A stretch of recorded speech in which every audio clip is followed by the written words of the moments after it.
Morning students. देखो, अपना जो टॉपिक था वो है समुच्चय। समुच्चय में हम एक्सरसाइज 1.1 है उसके कुछ क्वेश्चन कर चुके हैं। अब आपका नेक्स्ट क्वेश्चन है, उसमें ये दिया गया क्वेश्चन नंबर 5 कि निम्नलिखित समुच्चय के सभी अवयवों सदस्य और अवयव एक ही बात है। जो समुच्चय के अंदर उपस्थित जो संख्याएं हैं, वस्तुएं हैं, उनको हम अवयव कहते हैं, वो अवयव है। उनको सूचीबद्ध कीजिए। सूचीबद्ध का मतलब ये हो गया रोस्टर रूप। रोस्टर रूप और सूचीबद्ध रूप एक ही बात है, ये करना है अपने को।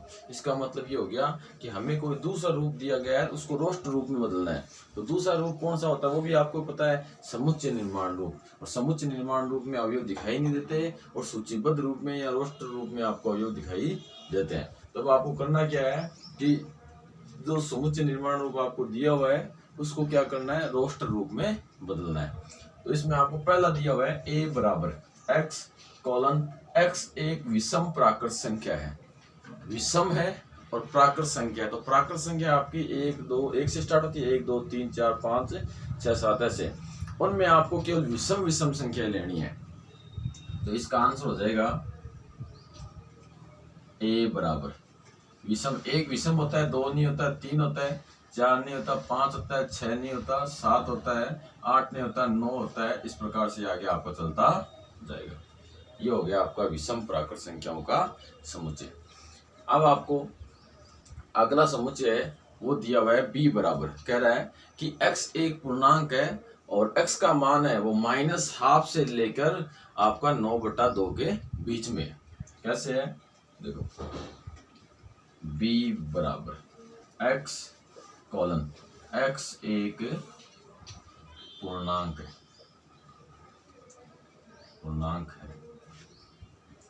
और साथ में ये भी दिया हुआ है कि -12 less than x less than 9/2। ये कह रहा है x एक पूर्णांक है और x का मान -12 यानी -आधा से लेकर 9/2 यानी प्लस के 4.5 -आधा से लेके 4.5 के बीच में जो पूर्णांक है वो आएंगे आपको। तो पहले तो आपको पता होना चाहिए कि पूर्णांक होता है क्या। पूर्णांक हम z से प्रदर्शित करते हैं और इसका मान होता है आपका -3 -2 -1 0 1 2 3 4 5 इस प्रकार से ये चलता जाएगा। ये होता है। तो -आधा से बड़ा, तो -आधा से बड़ा कौन होता है आपका, 1 0 यानी एक तो 0 हो जाएगा, एक 1 हो जाएगा, एक 2 एक 3 और एक 4, क्योंकि 4.5 तक लेना है। फिर अगला 5 4.5 से ज्यादा हो जाएगा तो वो नहीं होगा, इतना मान आ जाएगा आपका। तो आंसर में आपका आ गया b बराबर 0 -आधा से बड़ा होता है। -1 क्या होता है, -आधा से कम होता है, इसलिए -1 नहीं आएगा, यहाँ 0 से स्टार्ट होगा। 0 1 2 3 और 4। ये आपके क्वेश्चन का क्या हो गया, आंसर हो गया। फिर देखो आपको आगे दिया हुआ है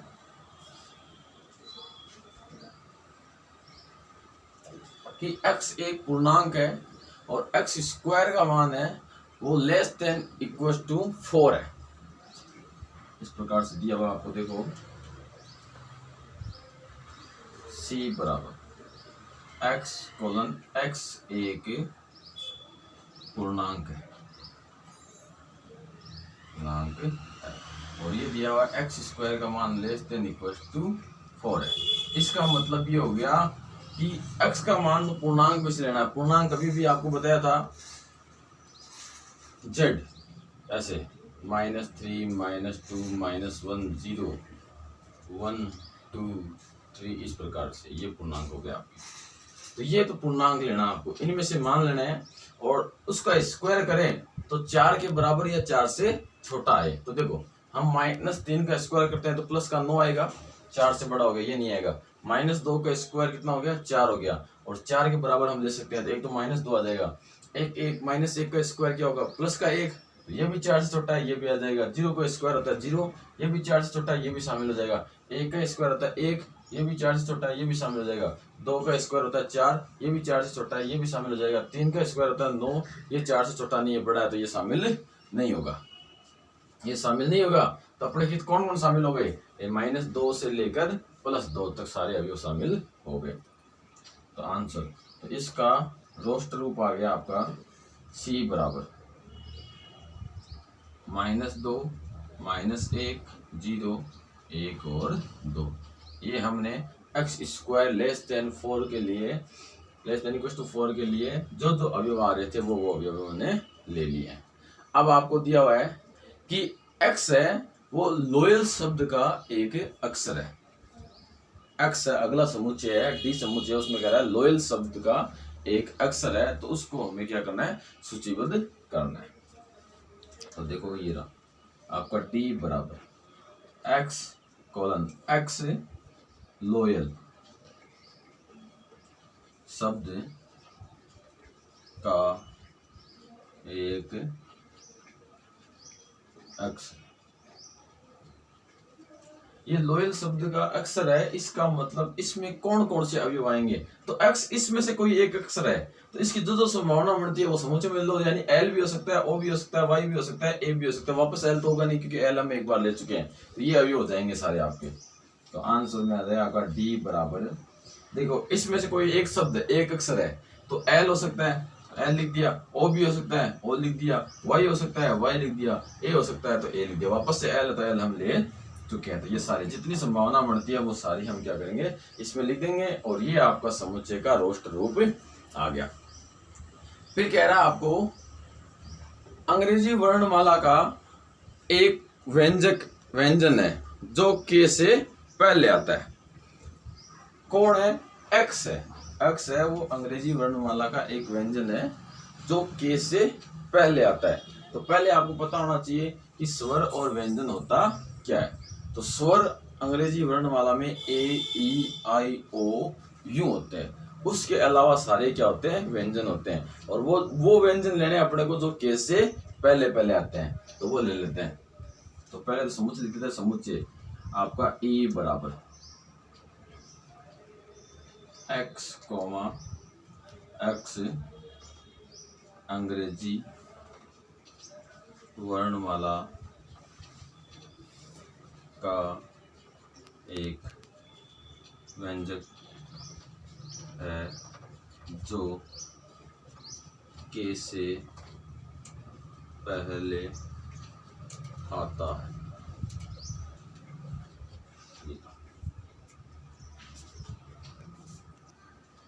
तो देखो पहले हम क्या करते हैं, अंग्रेजी वर्णमाला यानी आपकी जो एबीसीडी है वो के तक लेते हैं। तो देखो ए बी सी डी, छोटी ABCD, A B C D E F G H I J और के।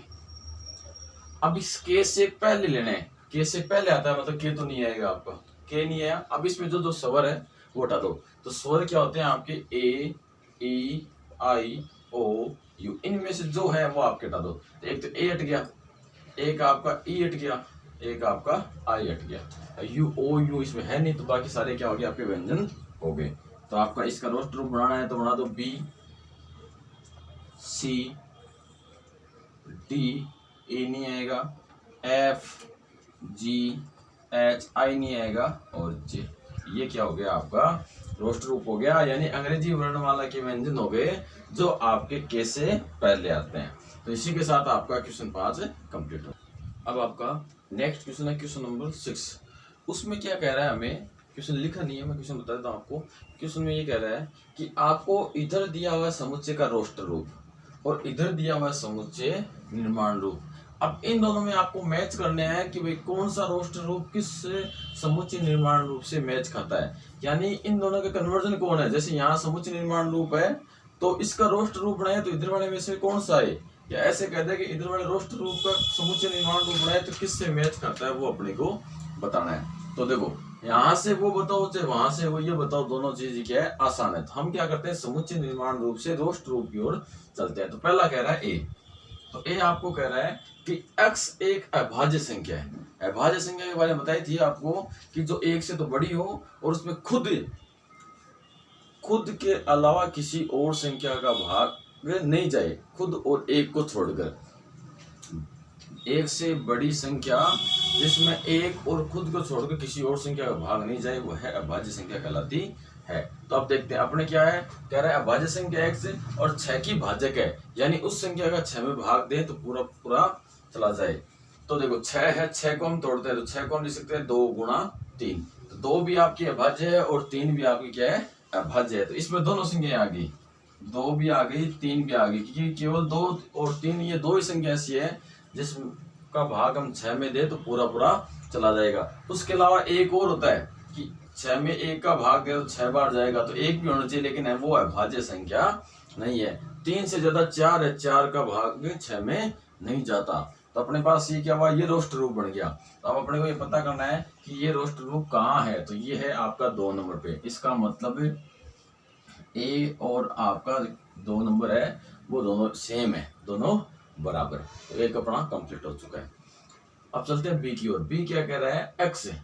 एक्स संख्या 10 से कम एक विषम प्राकृत संख्या है, यानी 10 से तो कम है और विषम है और प्राकृत संख्या और है। तो पहले आपको बताते हैं कि प्राकृत संख्या क्या होती है। प्राकृत संख्या को हम n से प्रदर्शित करते हैं, 1 2 3 4 5 6 7 8 9 10, इस प्रकार से चलती जाएगी आगे। ये हो गई।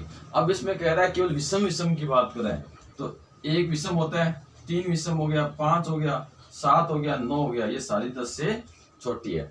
तो इनका समुच्चय बनेगा, तो समुच्चय में आ गया 1 3 5 7 और 9। अब ये देख लो ये कहाँ है आपका, इधर यह 4 नंबर पे 1 3 5 7 और 9। इसका मतलब आपका जो बी है उसका रोस्ट रूप 4 नंबर है। तो ये हो गया। अब आगे चलते हैं सी की ओर। सी कह रहा है x एक प्राकृत संख्या है और 6 की भाजक है, यानी एक तो प्राकृत संख्या हो गई आपकी और एक 6 की भाजक हो गई, यानी वह संख्या जिसका 6 में पूरा पूरा भाग जाए। तो पहले वापस से हम बताते हैं प्राकृत संख्या आपकी। तो प्राकृत संख्या 1 2 3 4 5 6 ऐसे चलती जाएगी आगे। अब 6 में भाग दिया हमने 1 का तो 6 बार गया, इसका मतलब अपनी 1 तो 1 हो गई। फिर 6 में भाग दिया 2 का, 3 बार गया, मतलब 2 भी हो गई।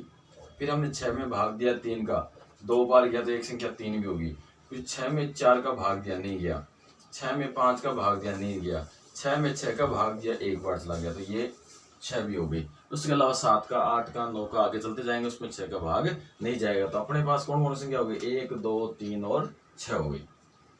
तो आपका समुच्चय बन गया 1 2 3 और 6, यानी इतनी प्राकृत संख्याएं हैं जिनका भाग 6 में दे तो पूरा पूरा जाएगा। तो अब ये देखो ये कहाँ है, तो ये आपका 1 नंबर पे है। इसका मतलब सी पार्ट है, उसका रोस्ट रूप 1 नंबर है।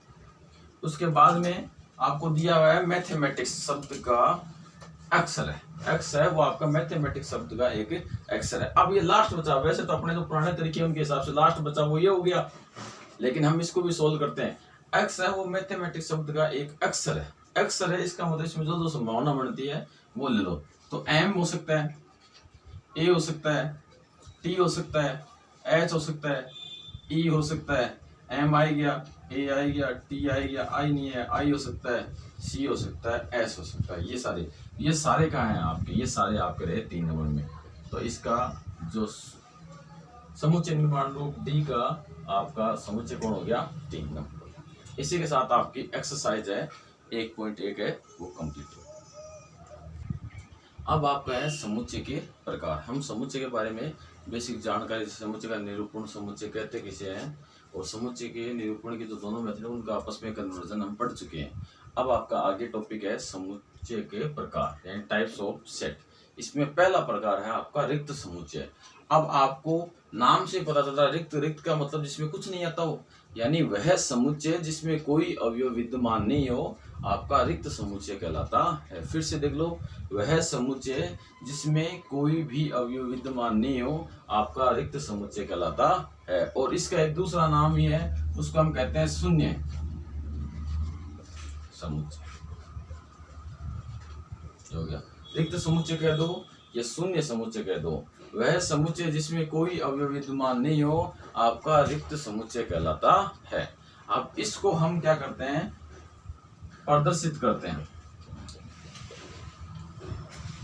यानी व्यक्त करने का तरीका, प्रदर्शित करने का तरीका। रिक्त समुच्चय के लिए फाई यूज करते हैं, यानी जहां फाई आ जाए और समुच्चय का नाम आ जाए इसका मतलब ये क्या हो गया आपका रिक्त समुच्चय हो गया। इस फाई बोल दो, अथवा इसको हम ऐसे भी कह सकते हैं, अगर आपका कोई समुच्चय है वो इस प्रकार से आ जाए जिसमें कोई अवयव विद्यमान नहीं है तो वो भी आपका रिक्त समुच्चय। तो आपके रिक्त समुच्चय को रिप्रेजेंट करने का तरीका यही है, या तो फाई आ जाएगा, या इस प्रकार से दो मंजिले कोष्ठ, आपका मंजिल स्टार्टिंग मंजिला कोष्ठ, क्लोजिंग मंजिला कोष्ठ, और उसमें बीच में कोई अवयव विद्यमान नहीं हो, तो ये हो जाएगा आपका रोस्टर ये रिक्त समुच्चय। तो रिक्त समुच्चय के बारे में आपको बता दिया है। अब हम लेते हैं इसका एग्जाम्पल, कि एग्जाम्पल हम कैसे समझे। कई क्वेश्चन क्या होते हैं जिनमें रोस्टर रूप में तो चलो ये आ गया, रोस्टर रूप में तो हमें ऐसा दिखाई देगा तो हम कह देंगे कि ये रिक्त समुच्चय है, लेकिन समुच्चय निर्माण रूप में इसका रूप दिया होता है, उसमें अपने को पहचानना पड़ता है कि ये रिक्त समुच्चय है या नहीं है। तो एग्जाम्पल, हमने एक समुच्चय ले लिया, उसमें लिख दिया एक्स, एक्स कक्षा 10 तथा 11 में अध्ययनरत विद्यार्थी है। तो देखो, कक्षा 10 तथा 11 में अध्ययनरत विद्यार्थी, तो कोई भी विद्यार्थी है वो कक्षा 10 और 11 दोनों में साथ साथ, देखो तथा दे रखा है नाम, तथा 10 तथा 11 दोनों में साथ साथ पढ़ाई नहीं कर सकता, दोनों में साथ साथ पढ़ाई नहीं कर सकता। इसका मतलब ये हो गया आपका ए बराबर क्या है, फाई है, यानी इसमें कोई अवयव विद्यमान नहीं है। उसके बाद में एक एग्जांपल और लेते हैं हम, बी ले लिया, बी में हमें दे दिया एक्स और यहाँ दे दिया आपका एक्स बिलोंग्स टू, तो एन हो गया, और x का मान है वो 1 से तो बड़ा है और 2 से छोटा है। देखो x का मान हमें प्राकृत संख्याओं में लेना है और 1 और 2 के बीच में लेना है। तो आपको बताया हुआ है प्राकृत संख्या है वो 1 2 3 4 5 6 इस प्रकार से होती है। तो 1 और 2 के बीच में तो कुछ है ही नहीं, कुछ नहीं है, इसका मतलब ये समुच्चय भी क्या है आपका रिक्त समुच्चय है। और भी बहुत सारे एग्जाम्पल है हम ले सकते हैं। देखो हम लेते हैं सी बराबर आपको दिया हुआ x और साथ में दिया हुआ है एक्स स्क्वायर बराबर 4, और ये कहते हैं x विषम है, विषम प्राकृत